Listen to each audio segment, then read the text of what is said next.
Good afternoon, and welcome to another edition of the Rotoworld Fantasy Basketball Weekly Q&A. I'm Raphielle Johnson, joined as always by Noah Rubin.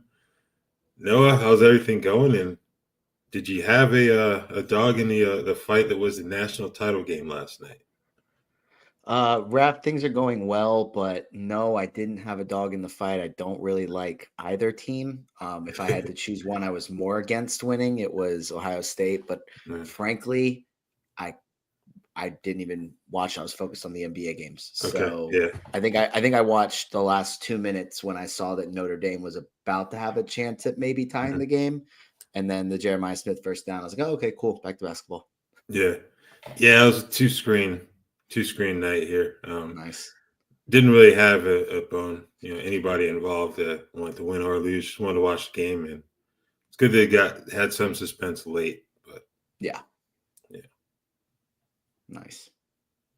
Yeah, while that was going on, people watched the Utah Jazz blow a 25-point lead.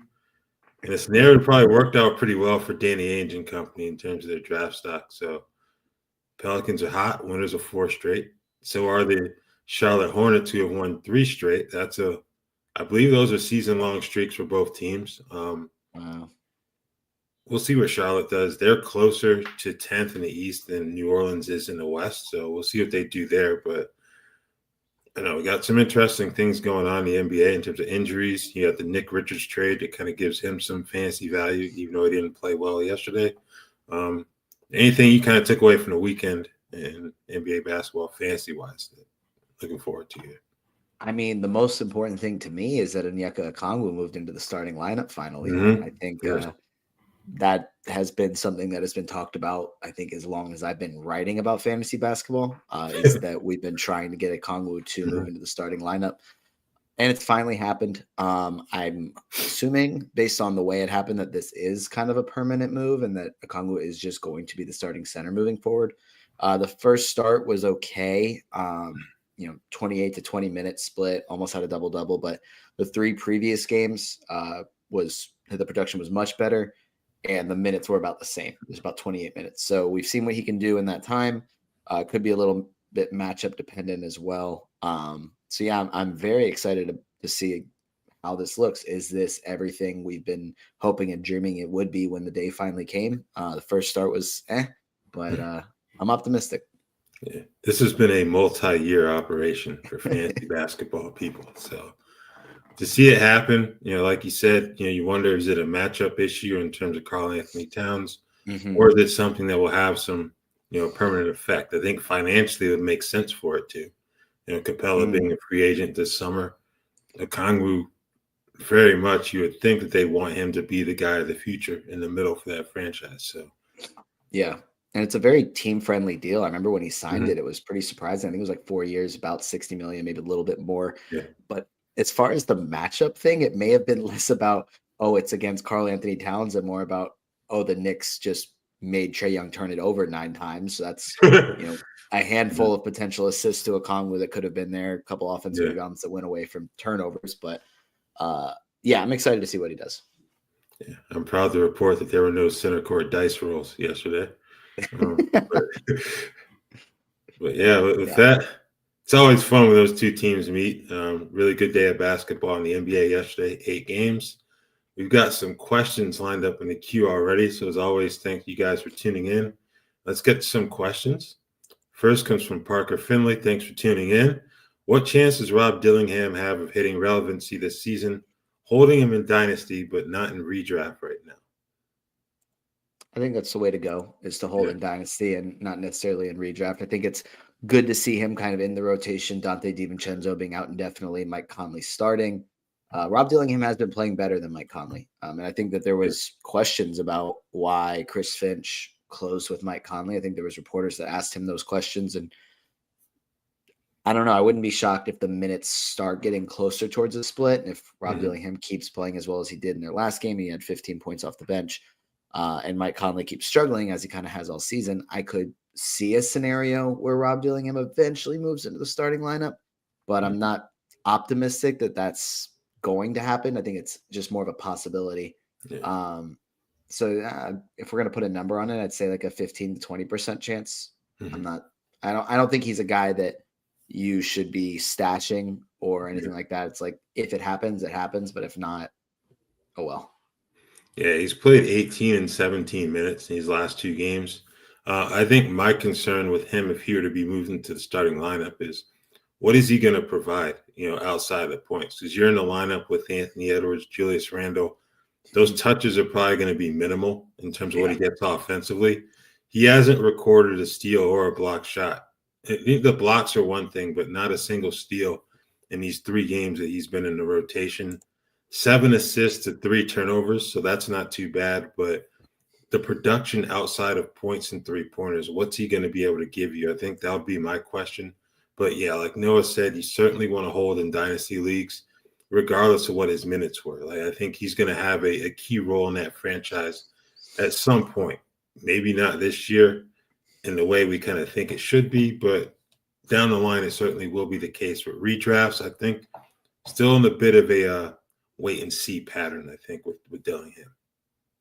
Yeah, and maybe just one more thing with him is the best scenario is that as long as DiVincenzo's out, maybe Mike Conley continues to start because he's I don't know if he's like a better catch and shoot player, if I could definitely say that, but potentially, and kind of plays without the ball in his hands. And then when Anthony Edwards or Julius Randle is out, having Rob Dillingham play 24 minutes coming off the bench and getting the chance to kind of run the offense a little bit, maybe that's the best scenario for him. Yeah, that's a good point. All right, Brian, thanks for tuning in as always. For my 10-team 9-cat and need a 3-pointers, who is the drop, Christian Brown or Toumani Camara, in order to pick up Malik Beasley? Christian Brown has been pretty iffy in comparison, especially how he started the season. So off the top of my head, I want to say Christian Brown. I'm going to try and pull up the numbers just to make sure I'm not going totally, because he has actually, now that I'm looking at the numbers, the last couple games he's been better than what he was before. Yeah. Just a little bit inconsistent. Shoot, now maybe I want to say Camara now that I want to pull up his numbers to make sure I'm not just spewing out nonsense. What do you think, Raph? I think I would lean Camara in terms of who to drop. I like what he brings to the table, especially defensively. But you think about it, over the last 2 weeks, he's shooting 34% from the field. So I kind of feel like you're making this move with offense in mind. And if that's the case, I think I would prefer to hold on to Brown than Camara in order to pick up Malik Beasley here. Yeah, I think looking at the numbers, I think I'd agree with that as well. I think Christian Brown's role may be a little safer as well, just with Portland tanking, like probably tanking again at some point. I don't know if they feel like Camara is a guy that they want to continue to play a lot, or if they're going to want to get looks at other players because they know how good he is. And he's also a guy that I think is better for real life basketball than fantasy. Yeah. So yeah, it's interesting. I would say with Camara, I think the needed offensive development may protect him from a shutdown because they know what he brings to the table defensively. He's been a little bit better offensively, but like I mentioned earlier, the percentages need to improve. And it's a case where, I don't know if Jeremy Grant's going to be part of this rebuild for the long haul. He probably shouldn't be, but, if they were to make a move at the trade deadline, potentially, that's a situation, depending on what they bring back, where Camara could figure more prominently in that rotation than he already does, at least offensively speaking. But I think for a move right now, for what you say you need, I would probably drop Camara instead of Brown. And he has another question. Well, actually, it's not a question, it's a statement, but he dropped Brandon Miller and picked up Nick Smith Jr. Good move there. 5 3-pointers, 19 points yesterday. I've been encouraged by what I've seen from Smith in these 2 starts he's had here. Yeah, as a former 5-star that didn't have a great freshman, I guess, only season at Arkansas. So fell in the draft a little bit, but still a very talented player. I think, kind of stinks you probably have to drop Brandon Miller at this point, especially if you're running out of IR spots, because he may not be back again this season.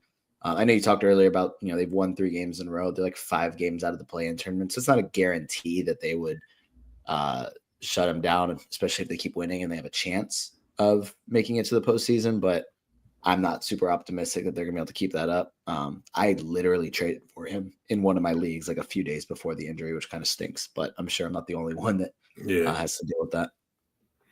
Yeah, I think Smith's going to be able to play, as we haven't seen much of him at the NBA level. That season at Arkansas, you mentioned knee injury, so he missed a lot of time.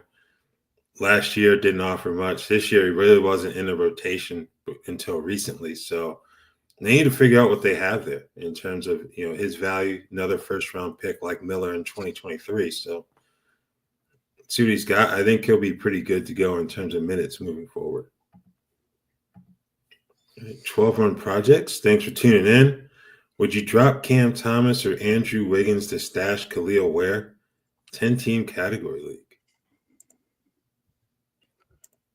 I don't think I'd drop Wiggins for sure. I think he's too productive right now, and I don't necessarily want to call Ware a stash just because the Heat are going to continue to be competitive. Now he is playing well, but I don't think it's like they're eventually going to just shut Bam down and then he's going to start and play 30 plus minutes per game. So I don't know. I think if there was one to consider, it'd be Cam Thomas because he's played 2 games since like Thanksgiving. Yeah.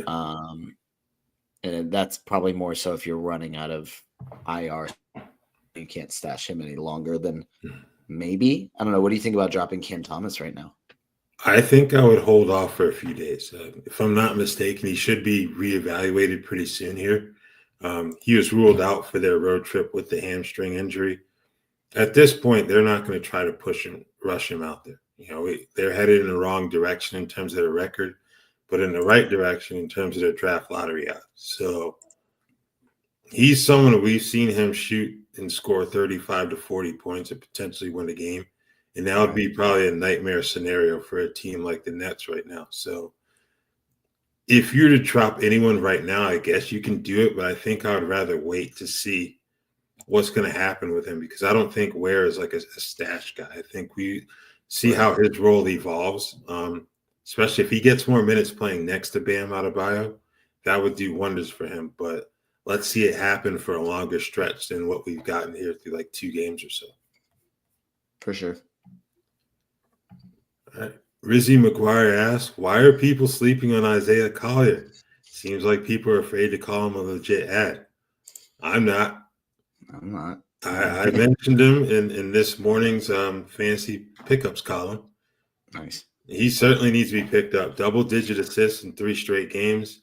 And, yeah, Utah's pulled the plug on this thing. You got random rest days, all types of nonsense going on down there with their rotations. And they're not going to be on national TV again this season, if I'm not mistaken. So those rules don't really apply to them. So, yeah. Isaiah Collier, if you want to go even deeper, Kyle Filipowski. I know Bryce Sensabaugh was like the flavor of the month a couple weeks ago. He's also in the mix. Yeah, I think within the last couple weeks, when we talked about Collier, I don't remember if it was a column or on one of these shows. It was kind of like, yeah, he's dishing out a lot of assists, but he's just really struggling to score and to score efficiently. But he's not that he's been super efficient, but the last few games he has had some bigger scoring nights, 2 20-point games sprinkled in there as while keeping up with the assists. He had the game winner against the Nets, I guess a little over a week ago now. So yeah, no, I would call him a legit ad. I think he's probably a better ad at this point than Kyshawn George, just because they're both very inefficient scorers. I think George might be able to give you more points, but the assist production that Collier has been providing recently is literally only matched by a handful of players in the NBA. So yeah, I think getting double-digit assists consistently from a guy that could be on your waiver wire right now, yeah, he's a legit ad. All right. He also asks, would you drop Peyton Watson for Nick Smith Jr. in the 9-cat league? Watson gets you stocks, but I like Smith across the board. Yeah, I agree. And the defensive numbers have been pretty good from Watson, but the fact that he didn't move into the starting lineup with Aaron Gordon out kind of concerned me a little bit. So there's not going to be really an opportunity for him to pop off. It's just going to kind of be like you're very much relying on him getting a steal or a block or two for him to give you much value at all. So, yeah, the upside for Nick Smith Jr. is significantly higher. Yeah. We have to go back because I guess I missed one of Brian's questions earlier. For my 12-team 9-cat, should I drop Yves Missi for Kel'el Ware? Ooh. This is your guy, Raph. I know. Yves has been my guy, but he's been down recently in terms of, the availability. I hate to say this, but I think I would. I think I would, just because not just, his availability with the illness recently, he'd probably be back pretty soon. But when Zion's out there, I know in the past I spoke down about the impact of Zion being on the floor, but they need spacing in that lineup beyond what they have when you have Zion starting. And Daniel Tice has brought that to the table. Whether or not that continues after the trade deadline, we'll see. But for that reason, I think I would probably roll the dice on Kel'el Ware right now, given how well he's played recently. Yeah, I agree. I think Missi has had some really strong stretches this year with Zion out, but with Zion back in the lineup, the spacing issues that you mentioned were something that if you go back to the draft, like on draft night, it was kind of like how's that going to work? Because like in the modern NBA where a lot of teams want to have 5 guys that can hit threes, like the team that won a championship last year has, I think pretty much everybody in their rotation is a very legit 3-point threat, except for maybe Luke Cornett. And the Pelicans were like, yeah, like we like this guy, which is fine. And he's played really well, but I like what Ware has done recently. And if Zion's going to continue to play, then there's a lot of question marks about how consistent Missi will be from time to time. If they end up pulling the plug on the season and Missi's able to be a consistent starter playing 30-plus minutes per game because they want to see what they have, then great. Yeah, he's a must-roster player. But as of right now, it's a little bit more iffy. It's more iffy than it has been in a while. Mm-hmm. Yeah, it's a good way to put it. All right. Berkeley, California. Thanks for tuning in again this week. 12-team 9-cat. Would you try to trade Colin Sexton for Isaiah Collier straight up? Maybe. I have to, because he's talking about the random rest, and because Sexton didn't miss a game last year until like April, so I wanted to just has he been he's missing sometime I want to say like he didn't play last night. I think he's missed 2 of the last 3, and they've both been for rest reasons. Like no back-to-backs either. That's very interesting that he was okay with that, but he didn't. No, I'm like just. Doesn't he just seem like the kind of player that would be like, the rest? Like I'm not. No. Yeah, he's certainly going to play. And it's weird, but I don't hate that idea. I think obviously you'd be taking a pretty big hit in scoring and points. Like Sexton has been very good when he's been on the floor, but if he is missing time, would you rather have Collier for every game or Sexton for every other game? I don't know. I think I would make this trade. We discussed Collier earlier, and he's in a situation where he's going to be playing plenty of basketball between now and the end of the season. I don't know what's going to happen with Sexton, whether we have more rest days. Got the trade deadline. Is he someone who could potentially be on the move? And then in that case, you're kind of battling, okay, where's he going? How does he fit into that rotation? I think Collier's the guy I'd rather have at this point, just because of the uncertainties with Sexton. Yeah, I agree. I think the Jazz are pretty interesting just in general. Like the last few years, they've definitely been a team that everybody's like, oh, they're going to be selling at the deadline, and all of these really good players that they have or rotation players that they have are going to be available. Do you think that like Lauri Markkanen, Colin Sexton, Jordan Clarkson, like, are they going to actually be traded this year? Or do you think that the Jazz kind of stay put and just shut them down for the final 2 months?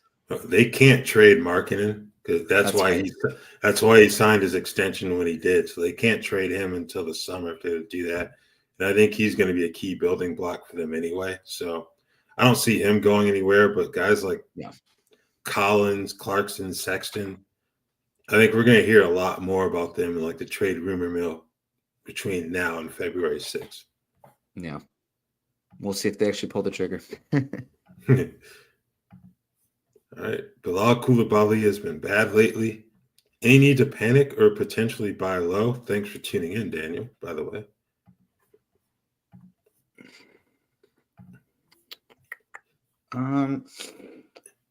It's been pretty rough. It has been pretty rough. Yeah. I don't want to say it's definitely time to panic. I think he is still only 20 years old, playing on a very bad team. Yeah. Playing against some tough teams recently. Like the last few games are all against playoff teams in the West, like Kings, Warriors, Suns, Timberwolves, Thunder. Like those are his last 5 games. So I wouldn't say panic. I don't want to say buy low though. I think that the minutes will continue to be there for him through the end of the season. He's going to be a very big part of their future, and they want him to continue to develop. So he'll have a chance to work through these issues. And we've seen him have, he had a really good start to the season, and then he kind of struggled second half of November, was really good. First half, I guess, had a nice stretch there in December, and then more recently a little bit more struggles. So he's just a 20-year-old trying to work through things and figure out, how good he can be in the NBA, and they're going to let him do that. So the opportunity will continue to be there. Hopefully he turns it around. Yeah, I think if you're going to look for any reason to panic, it would be the decrease in defensive stats. 0.9 steals, 0.5 blocks per game over the last 2 weeks. And when you add that to the poor offense, he's outside of the top 300 basketball monster over the last 2 weeks. So I think the defense is why you would potentially panic. But as Noah said, he's going to play plenty of minutes. They're still trying to figure out who all is going to fit into that rebuild. He's one of the prime choices, so he's going to get to play plenty. You just hope at least whether it's during this road trip that they're still on or when they get back home, you can kind of turn things around. Okay. I think going back to that Sexton question, Lurkley wanted to know if we had any other potential targets for him. Let's see where he is right now, because 11th round value. So I think you're kind of looking for equal value, because I don't think you're gonna be able to go too much higher or too lower. You don't want to go too much lower than that. I don't know how much higher you're gonna go, just because of the questions with how much he's gonna play if he remains with the Jazz. So I think you're looking at that like 125 to 150 range in terms of the type of player you may be looking for. Let's see who's – you can go ahead and answer that. I'm going to see who's down in that area of the rankings right now. That's what I was taking a look at right now as well. And I just think that the way that 9-cat rankings work, it's kind of iffy. But I think the way that this kind of move makes sense is to get somebody that's going to be playing more games than Colin Sexton. So it may even be that you technically take a hit in value in order to just get somebody that is playing games to get that advantage there. But again, if we're just looking at 9-cat value strictly, there's some obvious names in there that nobody would give you for Colin Sexton. Obviously, like Apollo Banchero's outside the top 150, like Emmanuel Quickly's 130. You're probably not gonna be able to get those kind of talents, but I don't know, maybe Russell Westbrook is a name that I don't hate around that range. What about Clay? You would be getting more games out of Clay for sure, and plenty of threes. Clay's just such an iffy guy. Yeah, he's more of a specialist than anything. Yeah, don't love him in 9-cat leagues. We talked about Tumani Kamara earlier, Grayson Allen. Alex Sarr. Yeah, could be pretty category dependent depending on what you think your team needs. Yeah, it's true. Kawhi Leonard's 161, but you're not going to be able to get Kawhi Leonard for Colin Sexton. You can try it, but I don't think that one would work out. Yeah. All right, James, thanks for tuning in. What are the 76ers going to do with Embiid? And who will be the better hold? Yabusele, Andre Drummond. That's been like the $60,000 question in the NBA this season. Like, what are they going to do with Joel Embiid? If it's not one injury, it's another. First it was a foot, now he's got swelling in the knee. I think we talked about this last week in terms of their draft pick being top 6 protected. So you kind of wonder if at some point they may do that and kind of shut him down. But the thing is, they're in the East, and there's really no excuse for them to not be a play-in team. They're only a game behind Chicago in the loss column at this point, and Chicago's played 3 more games. So, I mean, I would hope they could chase down the Bulls and get into that 10 spot at a minimum, but I don't know.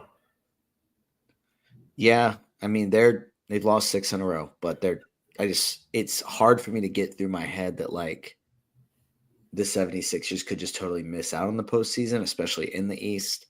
I think it like at this point it could take Chicago saying, "Hey, we know we can make the play-in tournament once again for like I don't even know how many years in a row it is." But like, let's do what's best for the franchise and try and get in on this lottery and maybe get a franchise-altering draft pick in the top few. It's a very good class. The 76ers, obviously their pick is top 6 protected, but they're paying Paul George a lot of money and he's aging. Joel Embiid obviously aging and dealing with a lot of injuries, getting paid a lot of money. Tyrese Maxey getting paid a lot of money. Like at this point, it wouldn't be just totally shocking if they pull the plug at some point.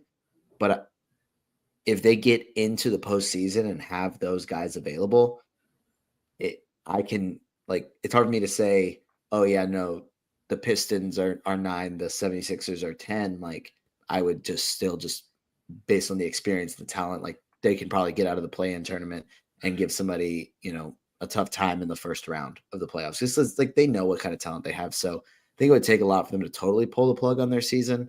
But again, it's entirely dependent on Joel Embiid. Okay. So we don't have any insider knowledge as far as what's going to happen there, but I don't know. I'd rather between the 2 holds, I've really enjoyed having Kyshawn Yabusele rostered. Yes. Drummond has missed a lot more time recently. I think Yabusele has missed a couple games recently as well, but his numbers have been pretty good when he started. Pretty well-rounded numbers. Drummond is pretty strictly rebounds with some defensive numbers sprinkled in, a good field goal percentage, but I've liked having Yabusele in category leagues. Yeah, same here. Okay, go back to our Collier Ware conversation. Do you think Spo will play Ware alongside Bam for the rest of the season? Playing him everywhere this week, but I'm nervous about playing time.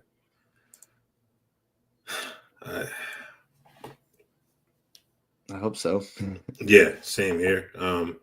Haywood Highsmith started the other day, but only played a handful of minutes. Then Ware started the second half. So you would hope that would be a turning point because even with Highsmith's occasional really good defensive games, I think Ware offers a much higher ceiling for that team. The question is going to be spacing. Can Bam, I know there was talk about Bam expanding his game during the preseason. Hasn't really come to fruition. Khalil knocked down a 3 the other day, but hitting one shot doesn't mean you've expanded your offensive game. So we'll see there. He certainly looked good on Sunday. I would hope that they play more alongside each other, but I think you're right to be nervous about playing time as well. Yeah, Miami's rotations have been not quite Golden State levels of inconsistent, but they have been fairly inconsistent this year. So just because something worked for one game doesn't mean that they'll continue to do it, but it did work really well. So I'd be pretty surprised if Eric Spoelstra didn't continue to experiment with it and try it. I think it would be cool if he totally just moved into the starting lineup for the next game, but I'm not banking on that happening. But I'm assuming that he'll at least get 25 minutes per game. I think that's very realistic and potentially, play alongside Bam. I think you talked about Bam starting to space the floor a little bit. And I think having that as a threat has been good for his game, but there was a lot of almost like forcing him to shoot threes at the beginning of the season when it was just not super effective, even if it was great to see him expand his range. I think having both of them as like semi-floor spacers just opens up a lot for their team. So we'll see. I think it's something they should do. I don't know. Yeah, and there's also the variable of what Jimmy Butler is going to feel like doing on any given day. He hasn't burned everything to the ground yet, which I guess is good for Miami since he's out there playing, but we still got about 2 weeks for the trade deadline, so anything can happen between now and then. All right. Grayson, thanks for tuning in. He's got a dynasty question. With Karl Anthony Towns eating into Jalen Brunson's workload and a history of undersized guard trickling off fast, is it sneaky to sell Brunson while he's 28? You're the dynasty guy, so you're the Knicks guy. I was going to let you talk about your guy. I think I'd hold, man. I think I would hold because I know he's an undersized guard, so to speak, but I think a little too much has been made about that, especially last year with the talk about whether or not a small player can lead a team to a championship. He's not the smallest guy. I think he's like 6'2", 6'3". So we're not talking about someone who's like 5'10". If we were talking like a 5'10" point guard, I could see that a bit more. But I don't know. I think I would hold Jalen Brunson right now because if anything, if he loses out a little bit on the scoring workload, I think the assists probably increase, if anything. So I think I would hold him in this scenario. Yeah, I don't see a reason to try and trade him right now. I think obviously your team direction might be pretty important. Like if you're trying to win in your dynasty league right now, then I don't think it makes a ton of sense to trade Brunson because he is kind of probably in the best stretch of his career. I mean, he is, like you mentioned, 28. He's not a tiny guard, but I mean, once he gets into kind of gets into the 30s, like it wouldn't be shocking if his value did start to, drop off. But still got a few years left of really good production, I think. But if your team isn't in a position to potentially win your league this year, then yeah, I don't see there's nothing wrong with trying to recoup some assets, get some younger guys because like he is technically undersized. I think he plays big for his size. Like he's a very strong point guard. But it wouldn't be shocking if everything did kind of happen at once. Like he like loses any bit of quickness. Like he's still a crafty guard, so he'll still be productive, but maybe he loses out on some quickness pretty quickly, and that really impacts his game. So yeah, I mean, with anybody, and that's probably my cop-out answer for every dynasty trade is like your team direction just impacts so much. Yeah. Like who are your other point guards on your roster now? And potentially what type of draft capital could you seek in return for him? I think those would be the two questions to ask while you go through this process of deciding what to do with it. Because if you can get like a high draft capital for next year, that could be pretty valuable in a dynasty league. Yeah. All right. Dan, do you think Kyshawn George will make noise post-trade deadline / silly season? Is he a must roster in Dynasty? 12-team 9K head-to-head. I think yes for both. I think he's already shown some flashes pretty inconsistently, but Washington is absolutely a team that will continue to lean into some of these younger guys.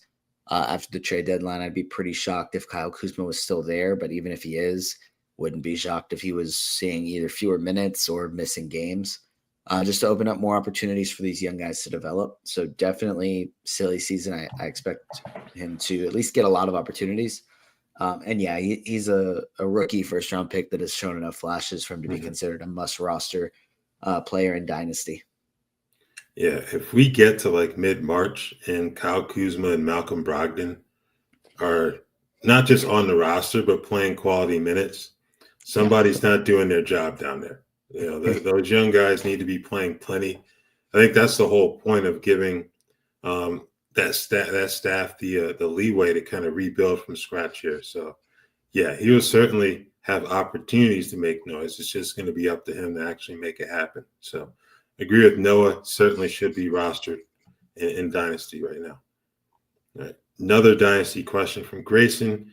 Do you believe Trey Murphy will have the opportunity to become a top 40 to 50-ish asset if the Pels decide to trade away Brandon Ingram and start fresh? Absolutely, in my opinion.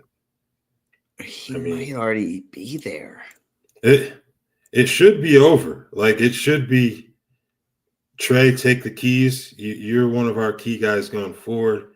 Get him paid and build there, because I know he's had some extended absences for injuries as well, but he just offers so much more in terms of the offensive skill set, especially in today's NBA, than Brandon Ingram.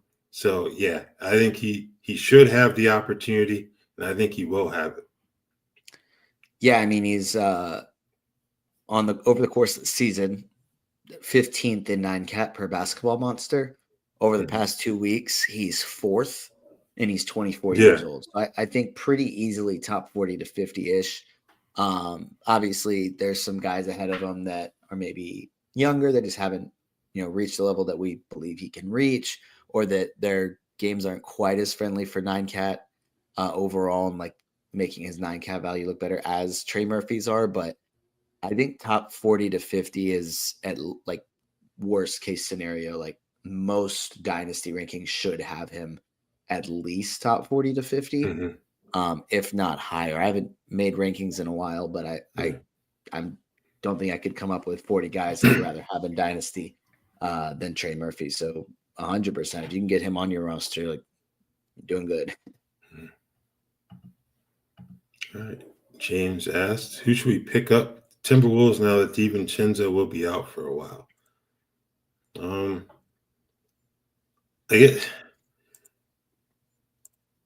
guess if you feel adventurous, maybe Jaden McDaniels. He'll give you good defense. I think he had a double-double yesterday, if I'm not mistaken. The offense can be a bit up and down. He only scored 11 points yesterday. But I would say the positive is that he took 12 shots. He made 5 of them. Not great, but if he's going to be able to get into double digits in shot attempts consistently, I think that will certainly help him. So I don't know if there's a must-add on this roster, but he's probably going to be the closest one to it among guys that you can find on majority of waiver wires. Agreed. I think that you're probably fine to just look in a different direction, as far as like just looking at a different team to pick somebody up. But he probably is the best addition, because I'm not picking up Mike Conley just because he's starting.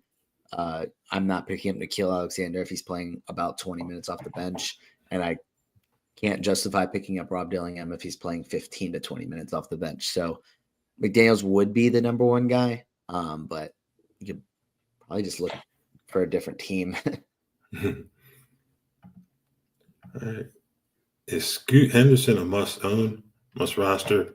How likely is it that Anthony Simons gets moved? Yeah, don't let Scoot be on your waiver wire. It is the Scoot Henderson breakout that I have been pleading for to make myself look not as stupid, because the first, year and a half of his career was so like inefficient and so many struggles, but you could still see the flashes. So it's great to see him finally starting to put things together. Hopefully it's just a breakout and not a hot stretch. But yeah, you can't let him be on your waiver wire. How likely is it that Simons gets moved? I think I don't know. I'm not expecting him to get traded. I definitely think he's a trade candidate if some other team wants him, but I would say like a 30% chance that he's traded. They're just to like randomly throw a number out there with no insider knowledge, just because I think that they really do value him. And they haven't been quick to ship guys out just to accumulate picks. Yeah, I kind of feel like that's more of like an off-season question than something for February. Because even though Scoot has played better recently, I don't think he can say with like full confidence that he's their guy for the long haul. While Simons has a bit more of a resume in that regard. I think the one thing to think about with Portland is that, as Noah said, they usually take a while to ship guys out. How many years did they stick with Dame and CJ as a starting backcourt? As productive as they were, I kind of feel like there was a ceiling on that core. They made the Western Conference Finals one year, but for the most part, they just didn't bring enough to the table defensively as a tandem. And I think you're going to see something similar with Scoot and Simons. But we still have to get there. You got to see Scoot do this over, like, say, 30 games as opposed to the 10 to 15 that he's played really well recently. So, like I said, I think this is more of like an off-season question in terms of a trade. But in terms of rostering, Scoot definitely needs to be on rosters right now.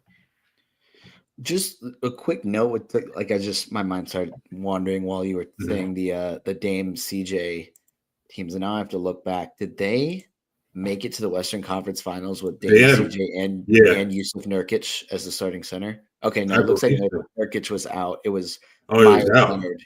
It was Myers Leonard, so it might even be worse. Oh wow. They're this is an insane team to have, like, I mean, they got swept, but like it was Dame CJ, and then Myers Leonard, Mo Harkless, and Al-Farouq Aminu starting. And then off the bench, it was Rodney Hood, Evan Turner, Seth Curry, Enes Freedom, and Zach Collins. That's a Western Conference Finals team from 2018, 2019. That's insane. Yeah. Anyways. Thanks for looking that up. That is pretty wild. Well, we were talking about the defensive limitations, and I was like, Nurk is literally getting benched because he can't play defense. Like, how did they make the conference finals? But it was worse. Wow. Yeah. All right. Sid, thanks for tuning in. Gonna have to cut one of these guys. And when the injured players come back, who should it be? D'Angelo Russell, Cole Anthony, Yves Missi, or Zach Edey? He added in the next statement.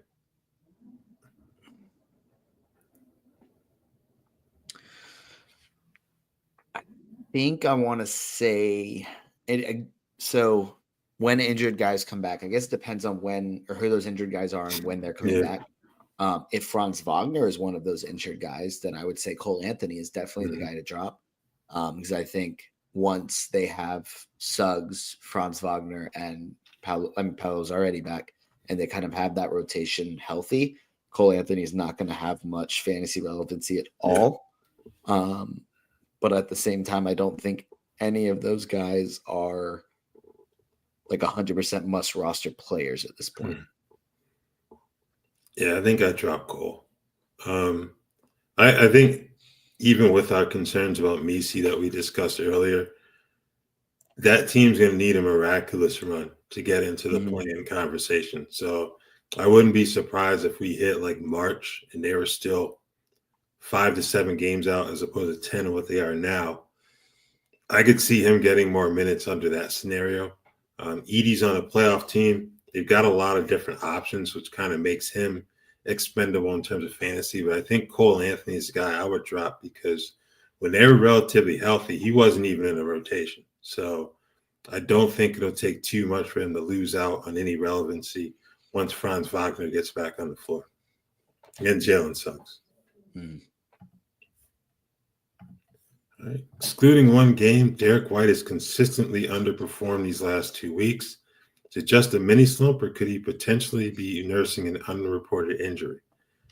He took a shot to the head yesterday. That wasn't great to see, but he did stay in the game. I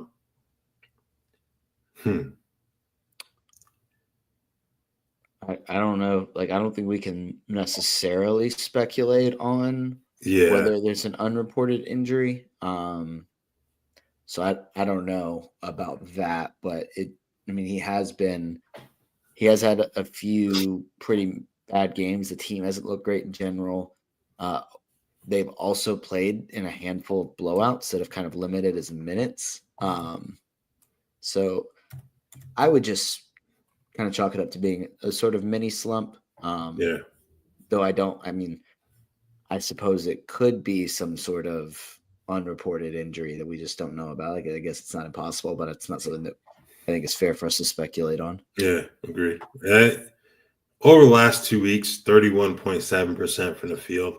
And, that's way off what he's done this year. It's about 44%, 45% for his career. So I think it's more about a mini slump than it is, potential injury. And plus, I don't have any connects up there, so I don't really want to speculate or anything like that. All right. What do you think about the Warriors? Will Steve Kerr finally start drawing plays for the young players? Is Moody worth the look if Draymond Green misses time? I think Moody is definitely at least worth a look. Green is going to miss at least 3 more games before he's reevaluated. And Moses Moody did kind of step it up 2 games ago after Draymond went out, and he played okay. I was one of the only Warriors that actually had a productive night in their blowout loss to Boston. So he's worth considering, but he's probably more of a deep league guy as opposed to like you could maybe justify a 12-team like roster spot, but probably more deeper leagues just because to answer the overall question, it's like, who knows? Because Steve Kerr has been very inconsistent with the rotations all season. So it's hard to predict, like, even if something makes sense or something goes well one game, that doesn't mean he's going to stick with it for the next one. Yeah, I have no clue what's going on. Yeah, they got injuries, and I don't know. I don't think anyone bargained on Guy Santos and Lindy Waters III to be playing rotation minutes in mid-January, but that's where we are.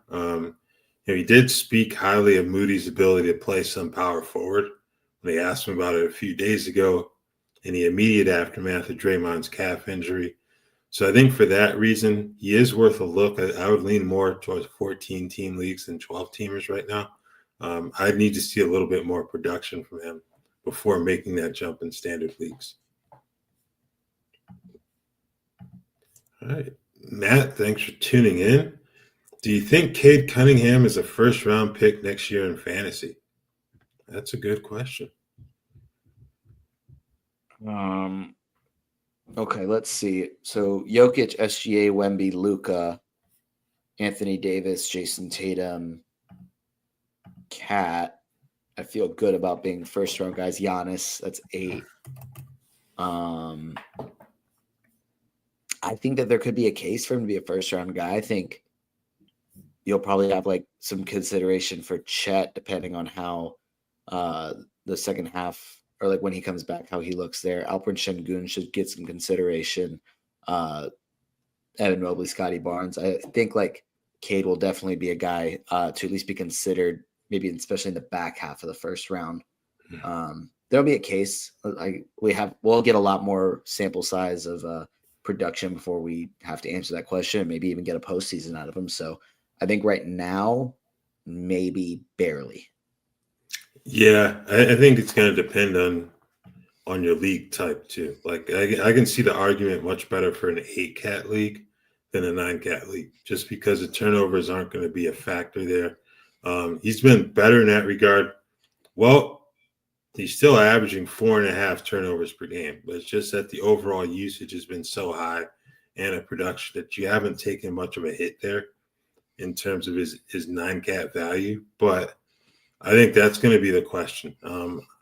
I lean more towards second round, maybe like mid-second at the highest for me. I don't know.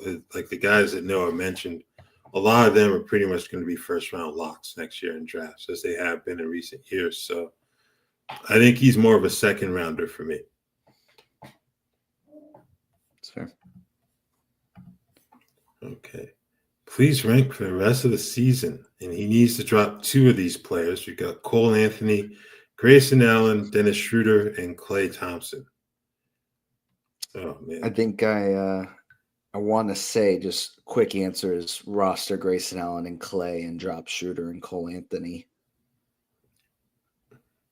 Yeah, I think I'd go Klay 1. And then I don't really like anybody after him. But that's fair. Yeah, because Schroeder's been pretty poor since he moved to the Warriors.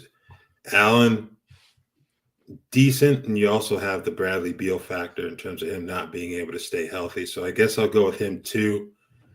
Schroeder 3, and then Anthony 4 for the reasons that we mentioned earlier. Yep, I like that ranking. Another Warriors question. Are they a buyer or seller for the trade deadline? Any silly season stars on that team? I don't think any silly season, just because I think that they're going to be pushing for the playoffs until game 82. Not saying that they won't make it, like, because they'll definitely have a good chance, but they're not going to give up. I'm trying to remember if I saw reports for them or if it was a different team that they would be buyers, but it'd be more small deals. Maybe that was the Lakers, but I don't foresee Golden State taking some massive swing at the trade deadline, but probably more buyers than sellers. Yeah, I don't think they're going to pull the plug in this. Just you have Stephen Curry, you can't do that. Like that fan base probably lose their minds. They started, selling. And then you think about it, what players could they potentially move? Like, I don't know if you want to move Jonathan Kuminga. I know the consistency hasn't always been there, but I think he's showed some serious flashes throughout the season when healthy. And they need to make sure they have key building blocks for the future of that franchise because Steph's not getting any younger. So I don't think he would be moved. But then you talk about potential draft capital they can move. Do they have enough to make a big swing? I don't think they do. And I don't think they're the type of team where they're one big swing away from being a contender in the West. So I think it'll be more smaller deals. They do anything. I don't see them being an outright seller at the deadline, though. No, which makes it tough. Yeah, that makes it tough for silly season potential, too. For sure. All right. Frampton Hendricks asked, do you think Zach LaVine will be traded? But what if they can make it to the play-in tournament and they can win those games and make it to the first round? They could do it. You joke about this, but I'm serious. Like this is the February 4th conversation, 2 days before the deadline. Guys, what if we get hot? Like, we can make it. We can do this thing. This is our year. And then Zach LaVine stays. It would be hilarious. That's the thing. Like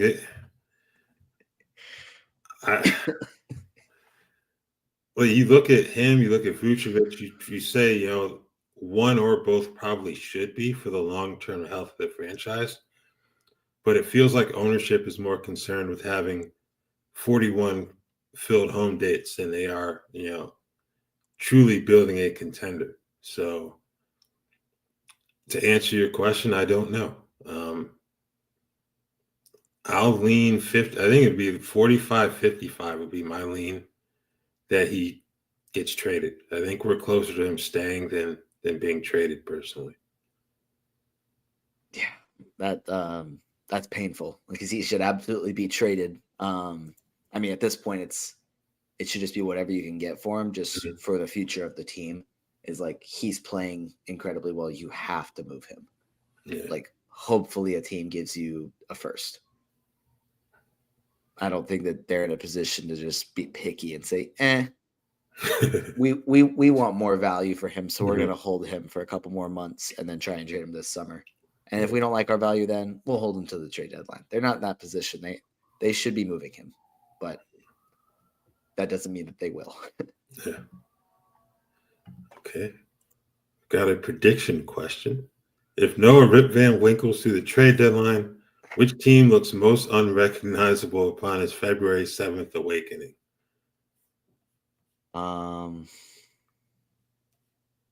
Utah. The news team at NBC Sports that writes about fantasy basketball, because I'll be sleeping through everything, so y'all get it. So y'all we'd be in trouble. I'm just trying to look at all the teams. I think Utah's a fair one. Maybe New Orleans. I think that, I mean, they've won 4 in a row, so now they're hot. Yeah. So maybe they won't actually make any trades. Toronto. Yeah. I think Toronto, maybe Brooklyn. It's pretty much, your cherry picking guys, teams at the bottom of the standings in each conference. Yeah. At this point. So. Yeah. I'll for the sake of throwing another Western Conference team out there, I'll say Portland. Okay. Because not that they will, because we've talked about earlier, they've been slow to trade players that should be traded, but they should be trading DeAndre Ayton, Robert Williams, Jeremy Grant, Anthony Simons, at least at the trade deadline. to get more minutes for Scoot, Donovan Clingan, Denny Avdia, Kamara, even like Ryan Repair. Like they have so many young guys that they could be force feeding minutes. And I don't know why some of these tanking teams continue to just let these potentially productive veterans just rot on their bench with injuries for 3 months when they can get, draft capital out of them. Like in the most respectful way possible. I don't think you're paying DeAndre Ayton to be in your building to set the culture for a team that you want to eventually turn around and to be a perennial playoff team. Like that's not what Ayton's role is. Yeah, that's a fair point. Most respectful, nice way I can. No disrespect. And here comes. That's how you have to preface things. Yeah. All right, we got looks like a league procedural question. Dynasty League trade deadlines. Should you make it the same time as a real trade deadline or right before the playoffs? I see pros and cons to both. I lean towards, so with my home Dynasty League, I have it set to where the trade deadline is the end of the All-Star game, which it's like a week and a half. Yeah, a week and it's like a week and a half after. So it's like you get to see what the new rotations could look like. I think doing it at the same time as the NBA trade deadline, like you don't get to see how these teams use these newer players and like the guys they acquired, like how they fit in the rotation. So it gives you a little bit more time to make a decision, but I don't like doing it right before fantasy playoffs because then you can, you'll have teams that are like, oh, I have a chance to win a championship this year. Let me just trade everything and like fully, you can wait till you're sure you're going to make the playoffs to totally just flip the league upside down. So I don't love that. I like doing it a little bit before. So yeah. I think the All-Star break would be a good time to have the trade deadline. That makes sense. You get that sample size after the NBA deadline, see what's going on. Matching the NBA trade deadline, I think that's a bit too early, whether we're talking Dynasty or redraft. So I think, at least for Dynasty, I think the NBA All-Star break would be a good time to shut it down in terms of trades. Yeah. Okay. What about Jimmy Butler for Zion Williamson? Man, that's a trade right there. I mean, that one's tough because like I hope Zion continues to stay healthy, but that's obviously always a big question mark. And then Jimmy Butler, I think the most recent reports I read were that they're not optimistic that they're going to be able to get a deal done by the trade deadline. It might be more of a summer thing. So like, how does he respond to that, to not getting moved? Is he like, you guys don't want to trade me? Fine. You guys want to wait till the summer? I'll just wait till the summer to play basketball again. Like, I'll just sit here. Like, is he going to do that? Or is he going to, say, oh, I'll buy back in just for the rest of the season. That way another team feels good enough about me being committed to pay me. Like, is that what it is? Like, there's so many question marks surrounding both of those guys that you're just rolling the dice on whichever one you end up with. I would make that trade if I were receiving Zion. I think we don't know when he's going to be out there because of injuries, but when he's out there, he's going to play reasonably hard. I don't know if we can say that about Jimmy at this point. Yeah, give me Zion in that scenario. All right. Let's see. Should I drop Brandon Miller? Do you think he's done for the season? Yes, Amari, I would drop him. Not sure if he's done for the year, but that's a long-term deal, it seems like. And even though they've won 3 straight, there's no reason for them to rush him back. So, yeah. Yeah, I agree with that. I think that he's fine to drop. I think we talked about that a little earlier on the show, but yeah, fine to drop. All right. Quick question before we go. Do you think Okongwu will continue to start? Fingers crossed.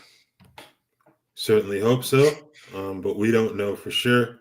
As always, thank you guys for tuning in and asking good questions. Tomorrow, we've got the Rotoworld basketball show with ourselves and Dan Titus, Yahoo Sports. Starts at 2 p.m. Eastern.